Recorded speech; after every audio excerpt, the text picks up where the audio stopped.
Right now on Good Morning America, first look, the powerful winter storm burying communities along the East Coast, shutting down roads and disrupting flights. Power outages and feet of snow in some areas when it's all over. We're tracking it all. One of Mexico's most notorious drug lords killed in a raid by authorities, sparking retaliatory riots. New details on what role the U.S. played in that raid. The deadly confrontation at Mar-a-Lago, how the Secret Service says an armed man breached the president's Florida club, as new images emerge of the gun recovered from the scene. Plus, the dramatic moment a car goes flying through the barrier at a demolition derby. FBI Director Kash Patel responds after he was seen partying with Team USA after their big win. The BAFTA shaking up award season with surprise victories in London overnight. What it could mean for the Oscars next month. And the once iconic music player suddenly trending again with a surprise resurgence among fans and collectors. From ABC News, this is Good Morning America, First Look. Good Monday morning, everyone. I'm Sophie Flay. And I'm Hannah Batat. Thank you for joining us. We start with the heavy snow that is battering the northeast coast of the United States. Around 70 million people from the mid-Atlantic to New England feeling its effects. Some areas reporting up to 3 inches of snow per hour, and it's got a long way to go. Several thousand flights are already canceled through tomorrow. This storm is expected to affect air travel across the country for several days. And taking a look at the radar, showing the massive storm swirling over the Northeast. ABC's Lionel Moise starts our coverage live from New York. Good morning, Lionel.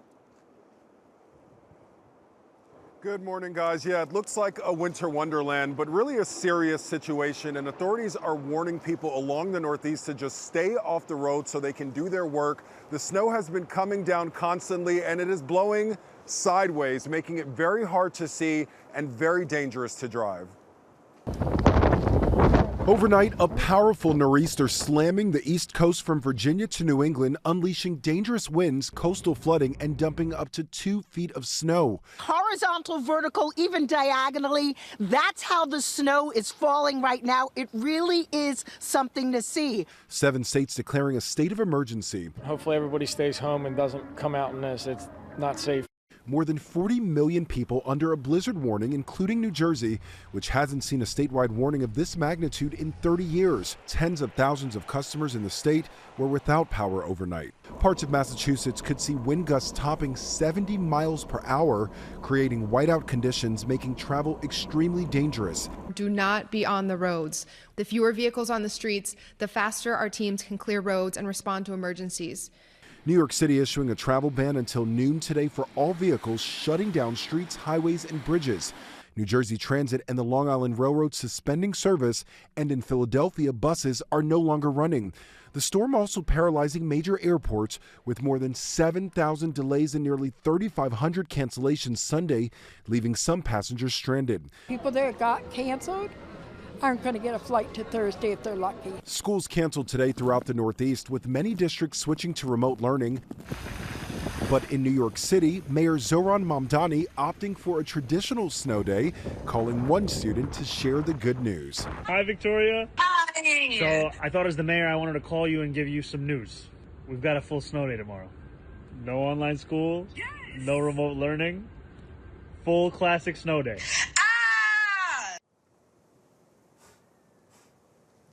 All right, so the kids did get their snow day. This weather is supposed to linger through the afternoon here in New York, but for the Northeast, likely no relief until tomorrow. Again, officials are warning, please stay off the roads so the plows can do their work. Sophie? Lionel, stay warm out there. Thank you. We'll check the forecast in just a moment. Now to Mexico, where that government has killed the leader of a notorious drug cartel. Mexican officials are now trying to restore order while American tourists are searching for a safe way out. Here's ABC's Allison Cossack. This morning, parts of Mexico are reeling after military forces launched a daring operation to capture the country's most powerful drug lord, known as El Mencho, and ended up killing him. Cartel members unleashed violence in response in at least 20 Mexican states. ABC's Matt Rivers has covered the country for years. What we've seen across the country in Mexico since this happened is an explosion of violence. Members of this cartel coming out, throwing up roadblocks, engaging in firefights with security forces as a way to send a message to the authorities, hey, you might have gotten our leader, but we're not going to go down quietly. The 59-year-old El Mencho was also wanted by the U.S., a Pentagon official telling ABC News that NORTHCOM, a newly established U.S. task force, provided information for the raid. White House Press Secretary Caroline Leavitt on X saying El Mencho was a top target for the Mexican and United States government as one of the top traffickers of fentanyl into our homeland. After the takedown, explosions erupted across Puerto Vallarta, a popular destination for Americans.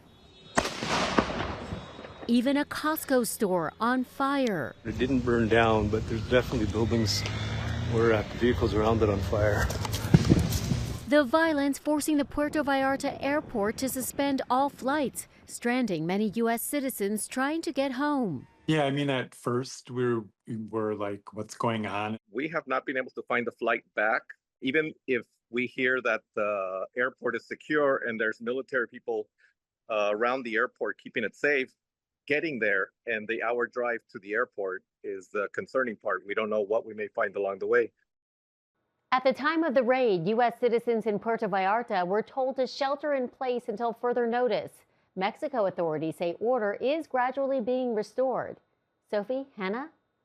Allison, thank you. Now to the deadly shooting at the president's Florida residence. Federal investigators are still trying to figure out why a North Carolina man breached the grounds at Mar-a-Lago. ABC's Nicole D'Antonio is live in Washington with the latest. Good morning, Nicole. Yeah, Hannah, good morning to you. And right now, investigators are asking for the public's help as they try to determine what caused an armed intruder to travel from North Carolina to Florida to confront law enforcement at Trump's Mar-a-Lago resort. This morning, investigators piecing together the events leading up to an intruder breaching the secure perimeter of Donald Trump's Mar-a-Lago estate in Florida. The FBI identifying the suspect as 21-year-old Austin Tucker Martin of North Carolina. He was shot shortly after 1 a.m. yesterday after bringing a canister of gasoline and brandished a gun in front of security personnel. He was ordered to drop those two pieces of equipment that he had with him, at which time he put down the gas can, raised the shotgun to a shooting position. At that point in time, the deputy and the two Secret Service agents fired their weapons and neutralized the threat. President Trump and First Lady Melania were at the White House when the shooting happened. Martin had been reported missing by his family on Saturday. He died at the scene. Our evidence response team is processing the scene, collecting evidence, and we'll continue to work the scene for as long as it takes. Law enforcement later seen at a property associated with Martin in Cameron, North Carolina. A cousin of the suspect telling our North Carolina station WTVD that the family generally supports Trump, but that the suspect's feelings were unclear. That cousin also saying he was quiet and inexperienced with guns. Now, FBI and Secret Service trying to figure out what Martin was planning and why. If you live in the area of the shooting, please check your exterior cameras for last night, early this morning. If you see anything, please contact us. President Trump has been the target of 2 assassination attempts since running for office in 2024, with his Secret Service protection coming under intense scrutiny after a would-be assassin's bullet clipped his ear at a Pennsylvania rally. And just last week, police arrested a man they say was racing towards the Capitol with a shotgun who allegedly claimed he wanted to talk to members of Congress. Sophie. Nicole, thank you. The next nuclear talks between the U.S. and Iran are scheduled for Thursday. Diplomats say the only issue on the table is Iran's nuclear program, and they believe there's a good chance for a diplomatic solution. But President Trump's top negotiator says Iran is closing in on bomb-making material. They say that it's all about their civil program, and yet they've been enriching well beyond the number that you need for civil nuclear. It's up to 60%. They're probably a week away from having industrial grade bomb making material. President Trump has promised military strikes against Iran if a nuclear deal is not reached. Tens of thousands of U.S. forces are in position across the Middle East. President Trump is pushing ahead with new tariff plans, saying he'll impose a 15% global tariff after the Supreme Court struck down most of his previous taxes on imported goods. The White House says it found another legal path for those new global tariffs. The president had vowed to keep using tariffs despite the court's decision. Economists warn the move could drive up costs for businesses and families. Scary moments for passengers in Georgia. A grass fire erupted near Savannah Hilton Head International Airport just after an Atlanta-bound Delta jet suffered what's being called a mechanical issue with its left engine. Some passengers reported hearing a loud boom. The plane landed safely. No injuries were reported. Time now for your Monday morning weather. Good morning. We're tracking a blockbuster blizzard along the northeast coast. Blizzard warnings from the Delmarva all the way up through New York City and southern New England, Boston, and the city included. And we watched this storm wind up just offshore in an ideal position to cripple the I-95 corridor with tons of snow. This morning, right around daybreak, some of the heaviest snow from Long Island up in eastern parts of New England, eventually tapering off by later on, but not before. Upwards of 18 to 24 inches falls from the Jersey Shore all the way up to Cape Cod. Meteorologist Jeff Smith, ABC News. Coming up, the dramatic moment a car plows through a barrier at a demolition derby. Also ahead, why a U.S. nuclear submarine was forced to surface off Greenland. And new fallout after this collision at sea involving a Navy ship. Back with a frightening scene in Oklahoma, at least one person was hurt after a car smashed through a concrete barrier at a demolition derby in Tulsa Saturday night. Police are still trying to determine exactly what led to the crash. The event was eventually shut down after the incident. And the crash on the high seas has cost a Navy commander his job. The Navy says 2 sailors were hurt when a missile destroyer, the USS Truxtun, hit a military supply ship in the Caribbean Sea nearly 2 weeks ago. The Truxtun's commander, James Coffey, has been removed from the ship. Officials say it was due to a loss of confidence in his ability to command. A U.S. sailor was evacuated from a Navy submarine off the coast of Greenland and flown to a hospital by Denmark's military. ABC's Lama Hassan has the details. A U.S. Navy sailor is recovering in the hospital after suffering a medical emergency on board a nuclear submarine near the icy waters of Greenland. That rescue caught on camera just miles off the coast near the capital Nuuk. The submarine breaking from its mission. Military officials say the sailor was medevaced after needing urgent medical help. Denmark's Joint Arctic Command evacuating the crew member on a Seahawk helicopter to a hospital in the capital. Tensions had been growing recently between the U.S. and Denmark after President Trump threatened to take over Greenland, angering NATO allies. We don't know the nature of this medical rescue, and the U.S. Navy never discloses anything about its submarines' deployments around the world. All missions are classified, and so are their movements, which is why this type of rescue mission is incredibly rare. Lama Hassan, ABC News, London. Lama, thanks. Coming up, the dramatic scene as a battery begins to smoke on a packed plane. Also ahead, FBI Director Kash Patel responds after he was seen partying in the locker room with Team USA after their big win. Back now with this smoky situation on an Alaska Airlines flight. Flight attendants worked to put out a smoldering cell phone and power bank. The airline says the devices overheated. The Seattle-bound plane landed safely after returning to Wichita. The desperate search for Nancy Guthrie is now in its 4th week. A group of volunteers spent time searching roadsides and other areas near Guthrie's Tucson home yesterday. They call themselves searchers, not investigators, and say they only want to help efforts to find Guthrie. I walked 7 miles down Campbell Avenue, searching after the bloody gloves were found, searching the whole side of the road, looking for more evidence, just following any sort of lead that I can.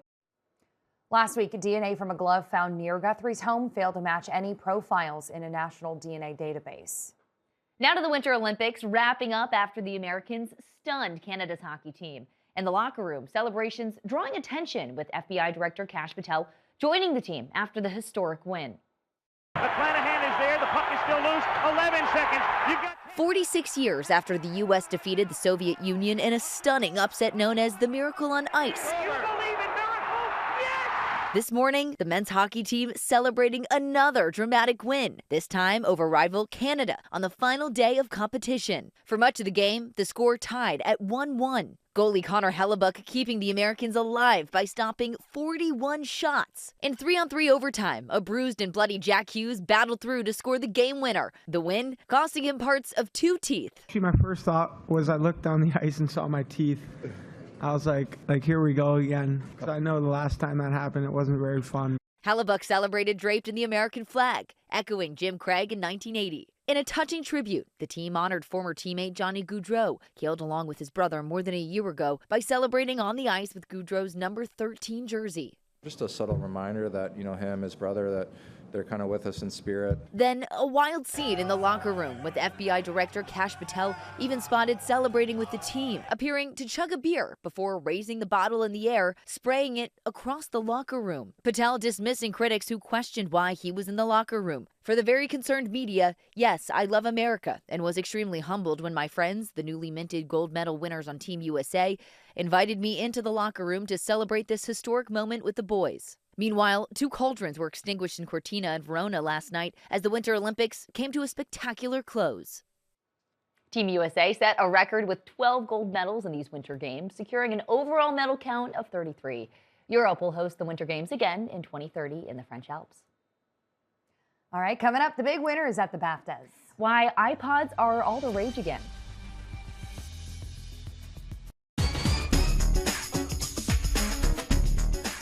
Time to check the pulse. We start with the newest Oscars indicator.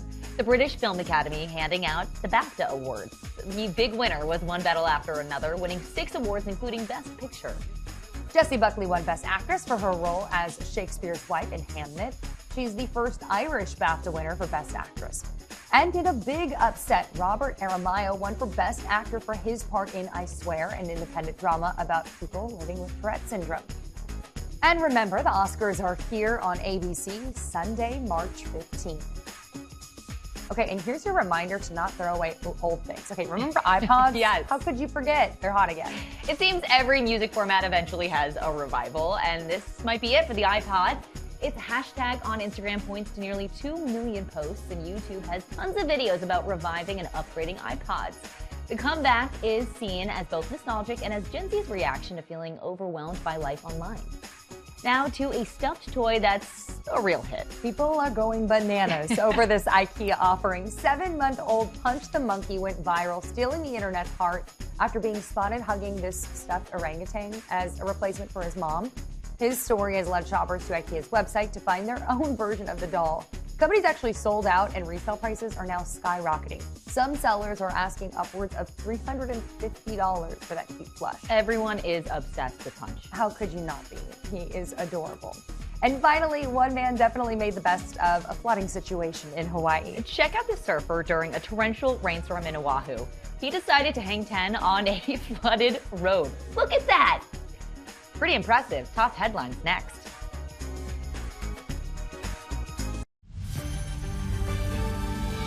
Checking more top stories, President Trump delivers his State of the Union address tomorrow night. It's his chance to talk about issues from the economy to Iran.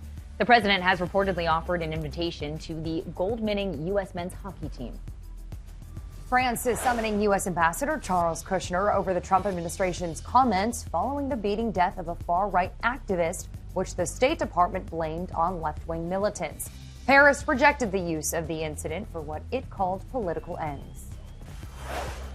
Nick Reiner, the son of Rob and Michelle Reiner, is set to be arraigned today in his parents' murder. This will be the third scheduled arraignment after the first 2 were postponed last month. The Reiners were found stabbed to death at their home 2 months ago. Today's weather, rain and mountain snow in the northwest, flurries near the Great Lakes, and that winter storm keeps the northeast virtually shut down. And finally, a happy ending for a golden doodle with a heartbreaking story. Danny New has the details. Okay, buddy, go home. A confusing roller coaster finally came to an end this past weekend for a now famous dog nicknamed JetBlue. This is about JetBlue and his new family.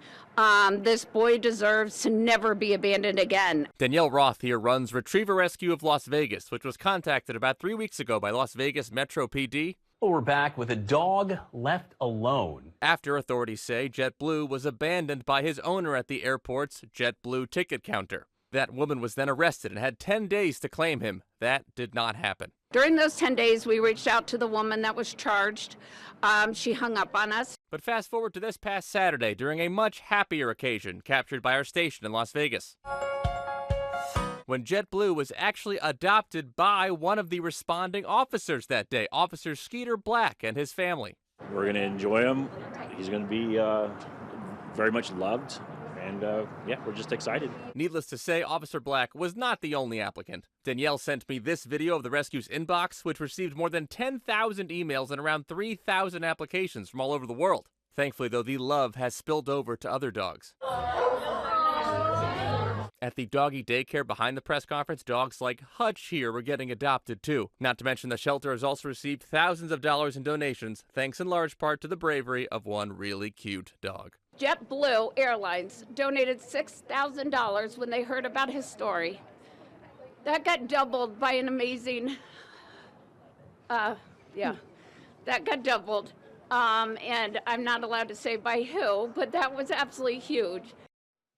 And guys, so far Danielle tells me a dozen dogs have been adopted thanks to all this attention, and she expects that to go up as they continue reading through all these emails that they've received. Guys. Love it. And that's your Good Morning America First Look. Have a great day, everyone.